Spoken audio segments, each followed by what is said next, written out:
Hello everyone, welcome to this week's Facebook Live. Today I have a sneak peek product for you, and we're going to make a sweet little gift here that you can give to anybody. I'm super excited about this one. I make these every single year, and they are always so popular. I probably end up making around 40 of them every year for various people, but this year we're using the brand new hot air balloon bundle. We're going to go into that more in just a minute, but that's what we're making today. Paper Pumpkin. So you guys, I'm really excited about the next 3 months. They've actually given us a little sneak peek of the next 3 months. So January, February, and March, and all of them have something special about them, which I mean, every Paper Pumpkin kit always has something special, but they've given us the full color palette and lots of sneak peeks. There is also an add-on die set down here that you can purchase in my online store right now, and this will coordinate with all 3 of the upcoming kits, I believe. I think that's what the page said when I was reading it. But January's kit, if you want to subscribe for January, the December period is already closed. Those kits should start shipping in the next couple of days if they haven't already started to ship. But January's kit's going to make 8 cards for each of 2 designs, and it's going to be beautiful. Look at that beautiful color palette for January. So now is a great time to get like a 3-month subscription. You can just be set for the first quarter of the year, and then if you want that add-on, it is, I should have wrote the price on here. I'll have to get that for next time, but it is really cute. And again, it will carry you through all 3 months for that die set. All right, guys, if you are shopping my online store, there is free shipping tomorrow. Tomorrow only, Thursday, December 14th is a free shipping day. Stampin' Up! Announced on Monday, I think Monday or Tuesday, that there was going to be free shipping. You have to put your orders in tomorrow, Thursday the 14th, to qualify, and orders need to be a minimum of $75 to qualify for the free shipping. But if you still have things on your wish list, maybe you're still shopping that last chance list, or if you want to stock up on cardstock, on adhesive, just some little gifts for you, now is a great time to do it. Shop to my online store tomorrow, Thursday, December 14th. Orders must be a minimum of $75 before tax and shipping to get that free shipping, but it's a great time. I think there's still some clearance rack items that you can shop also, so it's a great way to not only get free shipping, but save lots. And the last chance products are still available. Some of them have sold out, but you can save up to 60% off on some of these products, so it's a great time to shop. We have some new catalogs coming soon. I cannot wait to launch these. We're going to be using like I said, one of the sneak peek products from the catalog today. I do not mail catalogs unless you request it. So if you want catalogs, please make sure you request that, and I will be happy to get you one. But you know, they're expensive to mail, so I usually only do it to people who request it. That way I make sure I have the most current mailing address. All right, this is what we are using today. This is the bundle we're using today. This is a sneak peek product. This will be available in the mini catalog starting January 4th. It is the hot air balloon bundle. It is a fantastic bundle, and the dies are amazing. There's lots, I'm trying not to get that ring light. There's lots of beautiful detail dies, and we're going to use some of them today, but it is a fantastic bundle. Now, if you don't want to wait till January to get this bundle, if you love it that much, you can put it in your starter kit. You can join my team and join my, add that to your starter kit. I was trying to find the words. But if not, you can purchase that starting January 4th. I'm also using, my greeting is from this one. We're using the Big Hugs from the Perennial Postage Stamp set. This one is also a sneak peek. This one is going to be in the new mini catalog, and there's a die set that coordinates with this one that is fantastic. We're not using the dies, we're just using the stamp set. I just love that little greeting. So that's what we're using today. And then other dies that we're using the Basic Borders dies. These both are in our annual catalog that you can get today. We're using this cloud border from the Basic Borders dies, and then we're using the clouds from the Give It a Whirl dies, which are fantastic dies. All right, this is what we're making. This is a little calendar. There is like a little stand in there so it doesn't just lie flat. So it'll sit on anybody's desk and it will never, you know, droop down the way sometimes cards do. I get these little calendars from Tailored Expressions. They're really affordable. I think it's like 10 calendars for $4 or something. They're really affordable. They're little tear off calendars, so as the months go, you just tear them off. And it'll just sit on somebody's desk or counter or wherever they need a little calendar. So I make these every year. I make them for the kids' teachers. I make them for my Paper Pumpkin subscribers. I make them for my team. So everybody, lots of people get these. I usually end up making between 30 and 40 a year. So these make fantastic gifts. And even just this morning, my son said, do you have more calendars? So they make fantastic gifts. So think about this for some last minute stocking stuffers or last minute gifts. We're going to start today with the stamping and inking. So let's start with our background. I don't know if you can see the background here. A lot of it gets covered up, but I think it still adds some fun detail. We're going to add some clouds to the background here. So I'm going to pull out my Pool Party cardstock, and this is, where are my notes? This is 5 by 3 3/4, and I have die cut a big strip. This is probably an 8.5 inch strip with the basic borders dies. Now I had to run it through twice, but we're going to use this for our little border here. And then I have some Pool Party ink and a blending brush. So we're going to just add some really fun little cloud borders to this. So make sure you do this on a scrap piece of paper so you don't make a mess. And I'm going to start off on my scrap piece of paper, and then I'm just going to bring it over to my cardstock. Now we don't want this to be super heavy, and I probably should have re-inked my pad because you know, I've made a ton of these. So you don't want it to be too heavy. I'm just going to lift it up, and you can see how you have that beautiful cloud border. And we're just going to keep working our way down. Just make sure you move your little cloud border piece so that you don't get the same clouds repeating over and over again. And I'm turning them on different angles as well to make sure that we get a little bit of a different variation of looks here. And I think we'll go this way. And you can do this as much as you want. You can add the clouds closer together. You can add them farther apart. Look at that amazing textured background we're getting. So I think we'll go down a little bit. I'm trying to find a place that isn't kind of the same. There we go. Let's do that. We're just gonna, and you can reuse this. You can tell that I've used this stencil over and over and over again just with the ink that's built up on here. But you can continue to keep using this over and over again.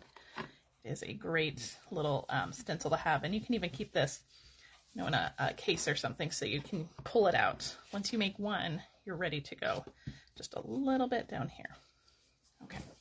So that is our beautiful cloud background. Doesn't that look like you're kind of floating in the clouds? So pretty, right? So I'm going to put that aside. I'm going to close this ink pad, and let me move my border aside, and we're going to do a little bit of stamping. So let me move this aside. We don't need our scrap paper anymore with that. So let me pull this out. We're going to stamp our little balloon. I'm going to pull out my Stampin' Pierce mat because this is a photopolymer stamp set. I have a piece of fresh Freesia and our balloon stamp, and I'm using fresh Freesia ink. And so this one we're going to stamp. Make sure to ink that really well. And I'm going to stamp our balloon right onto our fresh Freesia cardstock. Isn't that pretty? Isn't that a fun image? Now, there are other images in the stamp set. You can fill in the rest of the balloon here, or you can use dies, which is what we're going to do today. And we have one more thing to stamp. Put that aside. And on one of those clouds that we die cut from, or that I die cut in advance from the Give It a Whirl dies, we're going to stamp our greeting. And again, this is another sneak peek stamp set, the perennial postage. And I am just going to stamp this in Starry Sky, just on like the biggest part of that cloud on the far right. Okay, so that is all of our stamping and inking. And then I have all of our pieces ready to go. So through the magic of television, I've already die cut our balloon. I have 2 more clouds from the Give It a Whirl dies.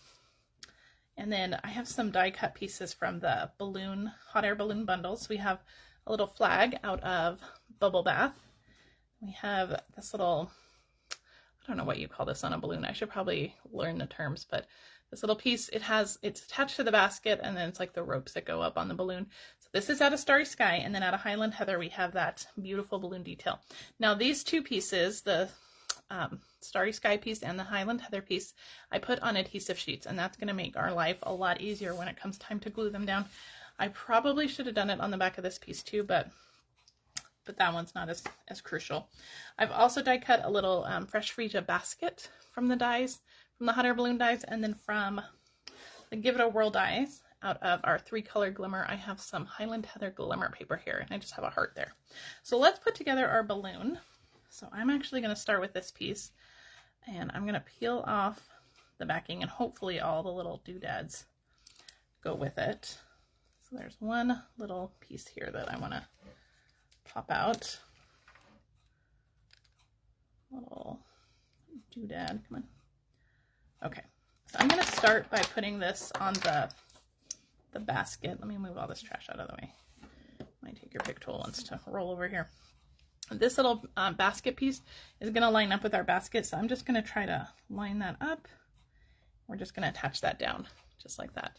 So it's still sticky, and so while it's still sticky, we're just going to put it on here, and I'm just going to line it up so that the little tops of the baskets, I don't know if you guys can see the little basket top, is kind of right under the balloon, and then just make sure that this is nice and straight, and we're just going to burnish that down with a bone folder. Okay, make sure we get the basket part too. So see, that adhesive sheet really made our life a whole lot easier, and that attaches. All right, we're going to do the same thing with this one. Hopefully all the little doodads will go with some of these are willing to pop out right now, so we'll pop those out. But let's pull these off. This is going to be, I made a bunch of these and all the adhesive just came right off. It was beautiful. But of course, because it's on camera now, nothing wants to come off. Okay, so there are a few of those little circles stuck in there. So I'm going to pull out my scrap paper again, and I'm just going to gently press this down onto the scrap paper and then just push all of those out. The adhesive is already exposed, so by pushing them out, it's going to just kind of adhere them to the scrap paper and not on your project. And it's not going to adhere the balloon piece to your project, but that cleans out all of those little circles, which helps out a lot. So we'll move that out of the way. And then this fits perfectly right into that little space right there. Okay, so grab your bone folder. With adhesive sheets, you really want to make sure that you're giving it a really good burnish with the bone folder, and that really just helps cement it on there. Isn't that a little beautiful balloon? So pretty. Okay, we have one more thing to add to our balloon. We have our little flags, and I'm going to use liquid glue for these. So I'm just going to put a little dot, oh, that's a big dot, a little dot behind each little flag. And that's just going to help secure it in place. Again, you could use an adhesive sheet for this. And this just kind of hangs right below that banner that we just put on, or that element that we just put on. All right, there is our balloon. Isn't that beautiful? Now you can really jazz this up however you want. You can make a whole bunch of rainbow colored balloons. The dies are fantastic. There's lots of different ways you can jazz up your balloon. There's a little banner here you can stamp on. These little scalloped pieces are fun. And then in the stamp set, there's also different things that you can fill in that piece with. So lots of different fun options for this balloon stamp set, or the balloon bundle. Okay, we're going to set this aside. Oh, let's add our heart. We're going to add that with dimensionals. Let me find dimensionals. And then we'll set our balloon aside to finish setting up and drawing. Dimensional on the back of that, and that's just going to go right on the front of our balloon. So pretty, right? Oh, I just love this bundle. All right, let's adhere our clouds onto the background. I'm going to start with this kind of longer, skinny one. Just a little bit of liquid glue on that. That's going to go up here. And I have our calendar ready to go. So they come like this. I just peel off that cover piece so that it's ready. And we're going to get some glue on the back of this so that it's ready to go. I like to use the Tombow glue. It's nice and strong. People are going to be pulling on this, so you want to make sure you adhere this down nice and strong. This is going to go right on here, but I'm not going to press it down because we're going to put this cloud on. I'm just going to tuck it behind. I'm only putting glue on half of it. I'm going to tuck that down, maybe move it up just a little bit. There we go. Make sure everything is nice and straight. We're going to cut this cloud off. That little trim. And this cloud is going to go, oops, let's get this one on too. This one goes behind the calendar. So before that calendar sets up, let's get this one on too. Just tuck that under, just like that. Make sure that greeting is straight. Perfect. So before you get your calendar on, make sure you get these two clouds in. Then this other half piece, put a little bit of glue on that, and we're just going to adhere this Just match up that edge and adhere it on that side. So we turn 3 clouds into 4 clouds. Isn't that fun? All right, final piece is our balloon. So dimensionals on this. This has got to last for a whole year too, so make sure that you are generous with your dimensionals. And I'm going to grab a mini dimensional for the basket so that nothing wiggles around. And then this goes right onto our card. Just like that. So a lot of that background, that cloud background got covered up, but you can still see the details of it, and that really adds a lot to it. All right, let's keep going. Let's adhere this together. So I have a piece of fresh freesia, and this one is 5 1/8 by 3 7/8. So it's just a hair bigger than our pool party piece. And we're going to adhere our pool party piece to this fresh freesia piece. There's only going to be kind of a sliver of a border here, so just go ahead and set that down. I like to use liquid glue for this too because it's a small border, so it gives you time to kind of wiggle it around. Great, give that a press. All right, we're going to set this piece aside. We're going to work on the base of our card here. So I have just the standard 8.5 by 5.5 scored at 4 1/4. That is for the card base. And then the little easel piece that's going to go inside. This is 3 by 5, and on the long side, I've scored it at 1.5, 2.5, and 3.5. And this little easel piece is going to make sure that our card stays standing, make sure that it doesn't tip over. It's just going to add lots of stability to our little calendar. So fold those into a W, and then we're going to add some adhesive. Again, I'm using my Tombow here. I'm going to add some adhesive to one side, and we're just going to center this as best we can and just put it right along the bottom. It doesn't have to be touching the bottom. I like to put it kind of close, but I leave probably about 1/16 of an inch or so. But it doesn't have to be perfect, really. If you get it closer, that's fine. If not, that's fine too. Some adhesive on this side, and then just close your card base, and that will keep that from tipping over. Now, you can write a message on the back. Excuse me. You can write a message on the back if you want, or you can add a little note or something. But they're not going to be able to open this. This is going to be forever closed. All right, let's finish this off by sticking this on. Then we have some embellishments to add too. All right, this goes right on. Just go ahead and center that. And I'm using some of our brand new embellishments that go with the suite. They are rainbow dots. Look at how gorgeous these are. So many beautiful colors. And where's my Take Your Pick? So we're going to just add a few of these. One here, and one down here. All right, and that completes our beautiful little calendar card. So you can make these however you want. Once you get the base down, you can do it however you want. I've made another one. I'm going to show you a different one. This is with our Cutest Cows bundle. This one's coming out too. This one is a vertical one instead of a landscape one. And this one will be on my blog on Monday, so you can check this one out with measurements. But it's basically the same concept. There's a little easel inside. You can write on the back, and it has the same calendar, but you get two different looks here. I love this balloon one, though. I think it's so fun. But this one's also really cute. So however you want to make it, again, if you want details on this one, it'll be on my blog on Monday. This Cutest Cows bundle is a punch bundle. And if you want that before the catalog launches on January 4th, you can join my team and throw that in your starter kit. If you are shopping, this is the December host code. So if you're shopping that free shipping day tomorrow, please use this host code. To get the free shipping tomorrow, your order does need to be $75. And I thank you guys so much for joining me. I'll be live on Sunday. It'll be my last Facebook Live of the year. For week 12, this is what we're making. Super cute, right? So you'll want to join me on Sunday for week 12 of my 12 weeks of Christmas. Until then, have a great rest of your day, and I'll see you guys Sunday. Bye.